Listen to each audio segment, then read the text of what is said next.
everybody. Thank you so much for joining me today. I wanted to talk about packing light because it seems like the entire world is ready to travel, and I am no different than anyone else. So for the last couple of weekends, I think it is, or in the last 3 weeks, I guess, I've taken a couple of trips, and I have been packing light for those trips. So since we're kind of out of practice, thought it might be fun for us to compare notes, and I will tell you my secrets for packing light, and I hope that you will share yours as well. The reason I felt like I got pretty good at packing light is because in 2019, my nephew and niece-in-law, we went on an 11-day trip to the UK and to Italy, and we were just planning our little trip until we ran into a couple who had recently got back from Italy, and they mentioned that the cars are very tiny and that a normal size American suitcase with 3 people and 3 of those suitcases might not fit in our rent car in Italy. So we did all we could to figure out how to get everything we needed into a carry-on. So this is my carry-on that I took to Italy with me, and it recently went to Memphis with me. It did not go to North Carolina with me, but it is a good size carry-on. I do go ahead and check it, but it just makes it so convenient when I go to get my luggage. I'm not having to get someone to help me, and if you're really thoughtful about what you pack, then you're not really going to be missing anything. So I had 10 tips to share with you today. And the first one is to use samples when you pack. Just free samples or small packaging, whatever you can find. So for my makeups, perfumes, and products that you just have to have with you, I like to use these little free packages that you tend to get, as long as it's something that I'm going to be using, just because you can open them, use them a few days, and throw them away before you come home. You don't have to worry about bringing a bottle back with you. And a lot of times these will have a couple of uses in them, a couple of applications. So this white one is a foundation primer, and I think that would probably get me through 3 days based on what it looks like is in there. But even if you just have small packaging, that sure helps a lot. This is a day moisturizer and a night cream, so not only is it a nice small package, but it covers 2 functions and prevents me from having to travel with 2 different products. So it just makes life so easy. You know, little SPF, it's always so good to have. Tiny deodorant is also a good one, and they look like there's not much there, but there's usually enough to get you through a trip. Even the small toothpaste that isn't much smaller than this that your dentist gives you when you go each year, and you go each 6 months, they are perfect for travel. That's what I save mine for. You know, just little aerosols. This is a dry shampoo, which is nice to have. And then of course you always want to have a lint roller, but instead of taking your big lint roller, throw in a small lint roller, just because again, it's a lifesaver and will help your outfits look nice and neat. So tip number 1 for traveling light is to use small packaging when you assemble the products you're going to take with you. Now, if you're worried about the small disposable packets leaking, if you're traveling between locations, I would put those in a plastic sandwich bag, like, you know, a Ziploc at the top or whatever it may be. And then that way, if they do happen to leak, then it's all contained and you won't have to worry about a big mess with your clothes. But I really have not had a problem. So number 2 is to pack no more than 5 outfits. Now I will say for our 11-day trip, I did actually pack more than that. It all fit in my tiny suitcase, but I'm not even sure I got around it all. So you have to be very thoughtful, and to be honest, now that I'm on a mission to pack light, it drives me crazy if I end up with things that I didn't actually need or use. So I try really hard to cull out a few things right before I leave. So in my 11-day trip with the outfits I took, I did take a dressy dress for night occasions. I took a couple of casual dresses that would be cool and comfortable during the day. I did not take any shorts. I took, for my travel outfit, I usually like to wear a knit dress, like an Eileen Fisher sort of a thing, and then leggings to go underneath it, because you feel like you've got on your pajamas for those long flights, but you're actually still presentable. And I usually try to dress it up a little bit with a scarf. And anyway, so I just try to make that my going and coming back outfit. And then I do think I threw in a pair of jeans and a couple of tops just in case. Oh, and I do think I had a pair of dress pants that would also go with those couple of tops. So that was probably more than I needed, but usually 5 outfits, unless you're going to a place where it's a see and be seen sort of a thing, such as, I don't know, Mary Kay convention or a reunion or things like that. Maybe it's even work. Gosh, men are so good about recycling their pants and jackets, but women, we try to get a whole new outfit.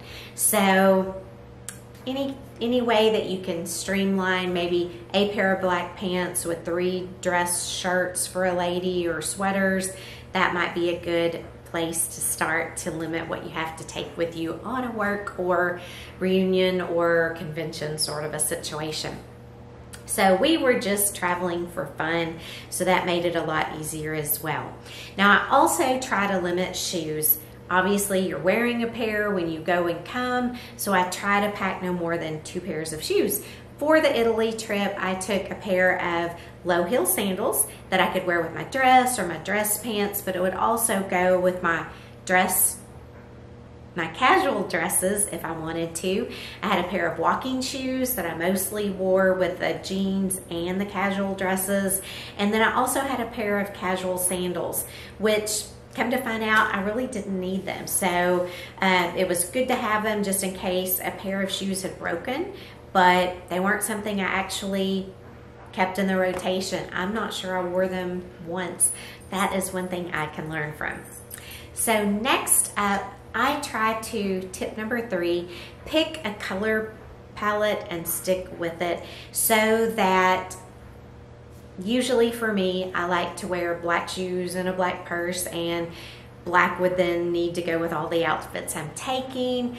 It could have been navy, or maybe if you're a brown person, or, you know, lots of people are doing yellow these days. Whatever your color theme for the trip will be, I try to stick to that. So I always take a sweater or a jacket or both, but on this particular trip I tried to go with black, so black was the color of the sweater that I took with me. So black shoes or shoes that go with black, black purse, black jacket, just to wear all my outfits. That's Archie. All my outfits would go with what I had. I wasn't having to take a navy pair of shoes and a blue pair of shoes and a, you know, navy purse and a black purse. So think about that when you're coming up with what you're going to take with you. Pick a color grouping and stick in that family so that you don't end up with extra things you don't want to pack. So number 5, and I don't think I specifically spelled it out, but pack 1 purse and 1 coat, and check the weather. Make sure that they're going to be what you want for the whole length of your trip, but that is enough to pack. Now with a purse, I like to carry an RFID purse, or more specifically, if I'm going especially out of the country or to a place I'm not familiar with, then I like to take a travel purse. I like to take a travel purse, a specific one that I can link below for you, but it's by Travelon, and it's one that is the RFID. Y'all know what I'm talking about, where people can't like steal your credit card information with a device, not even touching your purse. But it also has some meshing in it to prevent somebody from cutting through your strap and taking your purse off you. And then it also has little clips on the zippers so that if somebody tries to unzip a pocket to get in there, it would slow them down. And what I love about this purse, it's crossbody, so it's easy to carry, but it fits everything in the world in it. I can put all my basics that I have to have. I carry those with me, like my passport, whatever it may be. But I also have enough room for a bottle of water, for a sweater, and even an umbrella, sunglasses, that sort of a thing. So it is a great purse without being too big. And because it's crossbody, it's easy to shop and look around and enjoy where you are without having to deal with a handheld purse or a heavy purse or something that's gonna make your trip uncomfortable. So that is tip number 5. Now, I will say for tip number 6, I like to carry a backpack for my carry-on, and then that way I'm only dealing with my one piece of check luggage, which recently has, you know, even when it didn't have to be my carry-on, I still chose to take my carry-on because I found out just how freeing it is to pack light and to be able to carry everything that I take with me. I'm not having to get someone to help me get my luggage off the carousel. You know, my mom always said, if you can't carry it, you can't take it. And somewhere along the way, I got away from that, and gosh, it wasn't as great a scenario as one might think it was. It's been awfully nice these last few trips just to have a carry-on. So, even though I check it. So, for my actual carry-on, I usually take one backpack. It too is a travel backpack, and the great thing about it, I'll pack my travel purse and my luggage, but the great thing about the backpack is then if we're going on a day outing, wherever we end up, you know, going to, traveling to, then if my purse is going to be too small, you know, like if you need a change of shoes or you need a swimsuit or whatever kind of a situation where it requires you to have more, I can take the backpack, and that can kind of be my big purse for the trip, and it fits in just perfectly. But on the way to our destination, it acts as my carry-on for me. So that's my technique. So then I have my backpack on, and I reach to get my luggage off the carousel, and I'm ready to go. Just 2 pieces, so it's just very convenient that way. Well, I don't know. I think I've lost track of my numbers, but I'm going to say number 7, and that is, a lot of us like to take reading material. So instead of packing 3 books I want to read, what I like to do is pack a book or a magazine just to get me to where I'm going. And then once I finish that book, while I'm out on my travels, I will purchase a replacement to read. The first book I can donate or leave or, you know, throw away if I have to, but I don't have to worry about bringing it back home. And then my new book can either be a memento from the trip if I don't finish it before I get home, or same thing, I can leave it along the way and pick up something new. So that's one way, because books do get to be heavy, and I know a lot of folks like their Kindles or iPads to read on, but I still kind of like a good magazine or book, and that weight can start adding up. And when you don't have a lot of space, then you want to try to limit it as much as possible. So number 8, and this one should go without saying, but only take what you know you're going to need. So if you are going on a 4-day trip, you've checked the weather, no umbrella will be needed, there's probably not a reason to take an umbrella with you. But if it looks like it could be stormy or rainy, then go ahead and throw it in. Of course, if you will pack a raincoat, a light raincoat, that might be easier, might not take up as much room, but you'll have it if you need it. I've got to where I keep those plastic poncho things in my car just for the same reason. They're quick to throw in your purse, they're light, and then if you do get caught in a rain shower, you can just put it over and you don't have to worry about it. So number 8 is to be ready to rinse out your socks and underwear in the sink. And I usually just use the soap that's available there, the hand soap, and I've not had any allergies or problems doing that. But if you do, there are so many tiny bottles of soap you can get these days that would be more gentle. Maybe if you like Woolite or whatever it may be, pack that in with your liquids and just be prepared to rinse out your undergarments so that you don't have to pack as many of those either. So I usually try to pack for a little over a half of the days that I'm going to be gone what I need underpinning wise, so that I only have to rinse things out once and then I have something clean to wear home. I do look for travel underwear, and I can link the ones I've worn below for you, the brand that I like. And the thing about them is they're made to dry quicker when you're having to dry them on the side of the tub over the night. And they also, I think, have some other health properties in them, so you don't get, you know, sweaty, stinky, nasty if you're having to wear your undergarments on like a longer flight. You know, by the time you leave the States, go on a long flight, get to where you're going, you're probably going to hit the road and start seeing the sights then. So you may actually be in your clothes for a couple of days. So I can't think of this brand now, but I will put it below. But it has things built into it to prevent you from feeling really dirty before the day is out and you get to your hotel room. And the final thing, and I totally messed up my numbers, I can promise you, but item number 10 is that you can always buy whatever you don't have with you. So if you end up needing a hat, well, you're going to be able to find a hat somewhere along your way if you didn't think to bring one. A few trips ago, I had taken clip-on sunshades to put over my glasses, and wouldn't you know, one of the clips broke. So it kind of became a funny thing just on our travels to pop into the drugstore to see if they had on clip-on sunshade replacements. For the longest I couldn't find them, so I bought a pair of sunshades on our trip. Then I did find the clip-on kind, and anyway, I am now set for future travels. But those are my 10 tips on how to pack light.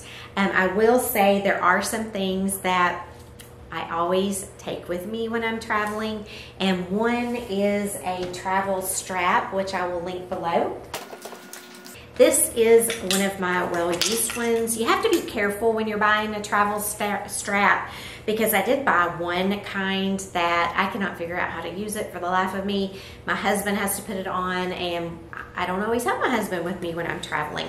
But this is just two straps, two heavy-duty straps that are sewn together, and you put one around the horizontal of your luggage and then one around the vertical of your luggage.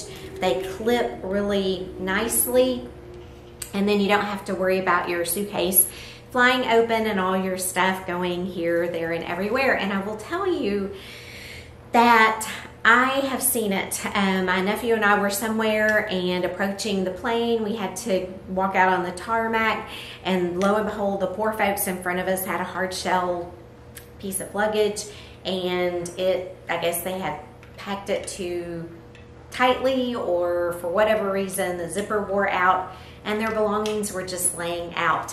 So that is why I take these with me every time I travel, just in case I do need them. And as you can see, they have dirt, but you know, it's still strong and will hold. So now that I carry these everywhere with me, when my nephew and niece and I were in Italy, my nephew's suitcase, its zipper ripped or something before we got on the plane, and so I gave him a strap and he was good to go. So if you travel a lot, I would definitely recommend keeping straps in your luggage, just so you can feel secure that your belongings are going to get home with you. If you want to know more about packing light or packing for a long trip, I do have a blog post that I can link below. And in there, I show you exactly what I took on my 11-day Italy trip, which was actually in 2019 before COVID came up. But for the last couple of trips that I've taken that were flight trips, I did use my tiny carry-on as my luggage. I did check it, but it did make things really easy to have packed light and just have a little bitty bag. One more thing I see here that I also always travel with, and that is a TSA removable lock. You know, I didn't realize that locks would break on your luggage as much as they have for me. So I bought a set of 3 of these by Toomey, and each suitcase that I normally take with me has one in it. The lock that came on this case is already broken for some reason, so it's real nice. I can just put this through the zippers and I am still good to go and keep using my case. So I never travel without my strap and my lock, just to keep my luggage safe. I would love to know, what are the ways that you travel light, and please put those below in the comments. I would love it, in addition to a comment, if you would subscribe and hit the bell icon so that you'll be notified each time I post, which is generally once a week. Archie is below wanting to get on tape, so let me get him. Here he is, and he is feeling much better. So thanks again for being with me, and I look forward to seeing you back next weekend. Until then, so long. Say bye.